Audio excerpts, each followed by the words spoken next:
প্রচণ্ড গরম দিয়েছে, এত গরম দিয়েছে মানে কিছু ভালো লাগছে না। আর গরমে দেখো আমার মেয়ে উঠে পড়েছে, ও গরমের বিছানায় শুয়ে থাকতে পারে।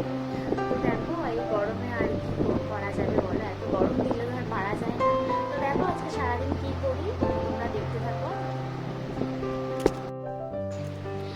তো তারপরে আমি কিন্তু চলে এসেছি ঠাকুর ঘরে।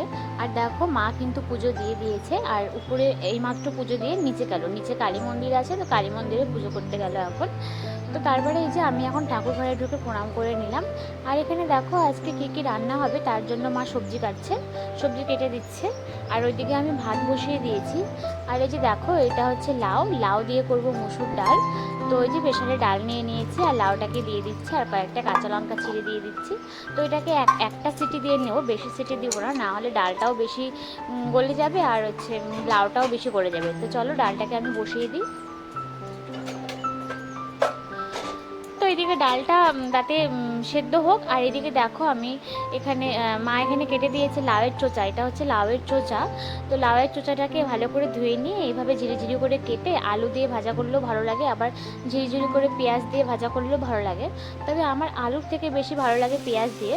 তোমরা কে কে লাউয়ের চোচা এভাবে খাও জানিও। আর যদি কেউ না খেয়ে থাকো তোমরা কিন্তু অবশ্যই কালো জিরা ফোড়ন দিয়ে এরকম পেঁয়াজ দিয়ে না হলে আলু দিয়ে ভেজে দেখো, সত্যি খেতে খুব ভালো লাগে।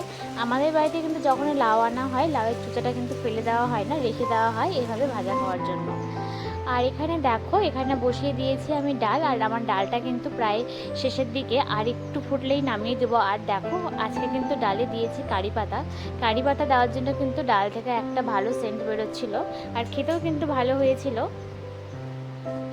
আর এখানে এখন আমি বসিয়ে দিচ্ছি হচ্ছে সজনা ডাঁটা চচ্চড়ি হবে, তো সেটাই আমি এখন বসিয়ে দেব। তো রান্না করতে করতে ওইদিকে গুনগুন উঠে পড়েছিল, তার জন্য আমি সজনাটা ছেড়ে দিয়েই আমি চলে গিয়েছিলাম। তারপরে বাকি যেটুকু রান্না বাকি ছিল তো সেটা মা করে নিয়েছিল। তো এই যে দেখো মা রান্নাঘরে ঢুকে পড়েছে, বাকি যেটা রান্না মা করে নিচ্ছে। আর এই যে গুনগুন গুনগুন ঘুম থেকে উঠে পড়েছিল, কখন তাও 9:30 হবে এরকম সময় গুনগুন উঠে পড়েছিল। আর এখন গুনগুন তার ঠাকুরদার কাছে আছে। আর ও কিন্তু তার ঠাকুরদার কাছে একটু টাইম ছিল, বেশিক্ষণ ছিল না, কারণ তার খিদে পেয়ে গেছিলো, একটু কান্না করছিল। তার জন্য বাবা বললো যে বৌমা নিয়ে যাও, ও কান্না করছে। তাই আমি বুঝতে পারলাম যে ওর খিদে পেয়েছে, না হলে কিন্তু ওরকম কান্না করে না। তো যাই হোক তারপরে কিন্তু ওর খাওয়া কমপ্লিট হয়ে গেছে, দেখো ওকে খাইয়ে আমি ঘরে নিয়ে চলে এসেছি। আর ও এখন ঘরে কিন্তু খেলবে। আর এদিকে মা খাওয়া দাওয়া করে অফিসের জন্য বেরিয়ে পড়লো। গুনগুন মাম্মা, তোমার ঘুম পেয়ে যাচ্ছে?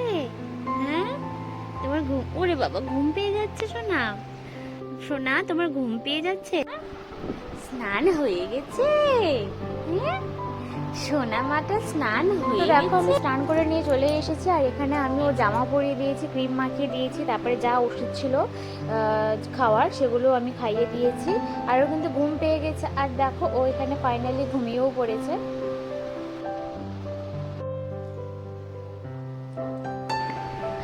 তো দেখো এদিকে বেলকনিতে যে গাছগুলো রয়েছে এগুলোতে আমি জল দিয়ে দিচ্ছি, কারণ যা গরম পড়েছে জলের প্রয়োজন কিন্তু সবারই।